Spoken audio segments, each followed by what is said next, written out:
Welcome back.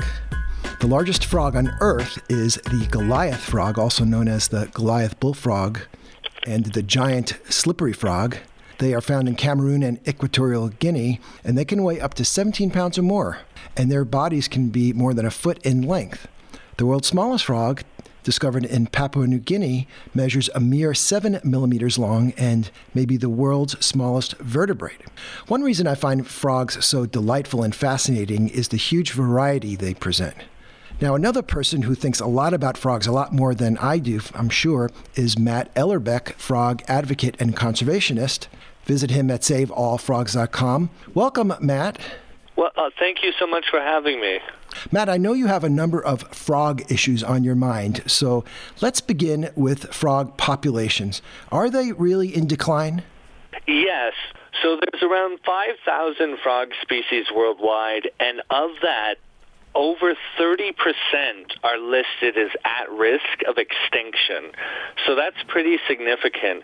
And then several frog species have already gone extinct. So frog populations are very much under threat, and that is why, we're seeing those statuses, like those extreme endangered statuses, being applied to them because they are experiencing such a dramatic decline. And we talk about similar issues with other species all the time. Why are frogs in decline? It's really an amalgamation of several reasons.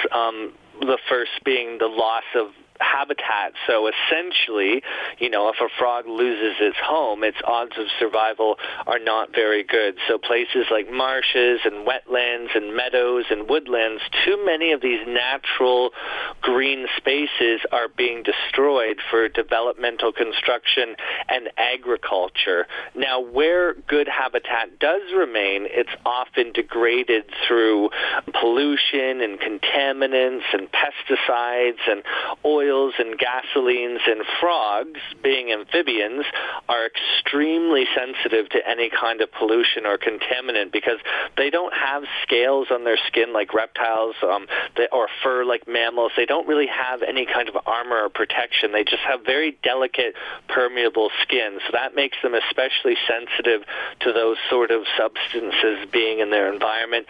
And then a lot of frogs are killed on roads every year because a lot of roads crisscross between their habitats. And what happens, especially in the United States and Canada, is a lot of the frogs that are breeding in the springtime, they have to cross over roads to get to breeding pools, and then unfortunately you have a lot of them being killed en masse. And what's especially sad about that is that's the mature breeding portion of the population being killed. So not only are we losing those frogs, but because they're unable to breed because they're being killed, we're losing the next generation of frogs as well.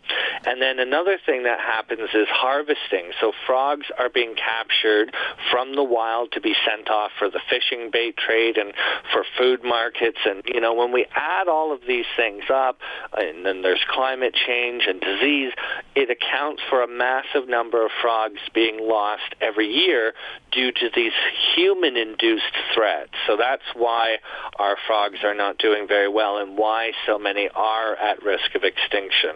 Okay, so populations are in decline. Matt, what cruelty issues do individual frogs face? Well, the first thing I want to mention in terms of that is that frogs are vertebrate animals just like dogs and cats. And just like dogs and cats, they experience pain and suffering and cruelty. Unfortunately, there's that old misconception, that old usage of wording, cold-blooded, and often people think of frogs being cold-blooded, therefore they don't feel pain. That's not true. First off, they're not cold-blooded, they're ectothermic, which just means their body temperature is reliant on the environment around them. They have to warm up or cool off via behavioral changes and utilizing different areas in their environment. That's all that means. So frogs are very capable of feeling pain and suffering, and unfortunately, they experience that with a lot of those trades I just talked about. So food markets, a lot of these frogs are sold live.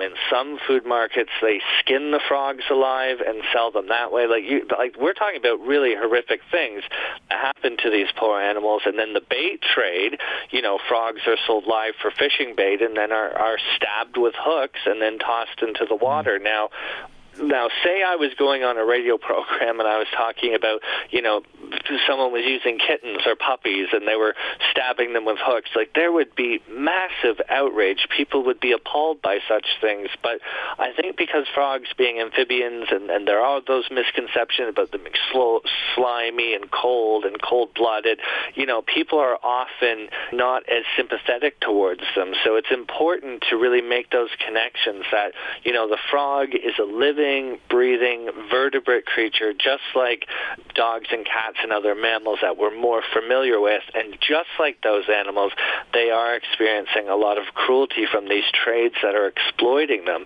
So not only do these trades are affecting their numbers in the wild and are a serious conservation concern, but it is also a very, very concerning matter in terms of animal cruelty. Like I said, we're literally, there's trades set up where anglers are, using frogs en masse and then stabbing them with hooks while they're still alive. So, and not only is that cruel to the frog, and not only do those bait trades deplete wild populations, but it also spreads disease too. Like, frog populations are crashing because of two diseases in particular, ranavirus and chytrid fungus. And say they catch a batch of frogs and then ship them 100 miles away to an area where the environment is healthy and disease-free, and then you have a diseased animal and then it's cast into that wetland, then it's just spread those diseases around to previously unaffected areas. So you can get a pretty good idea how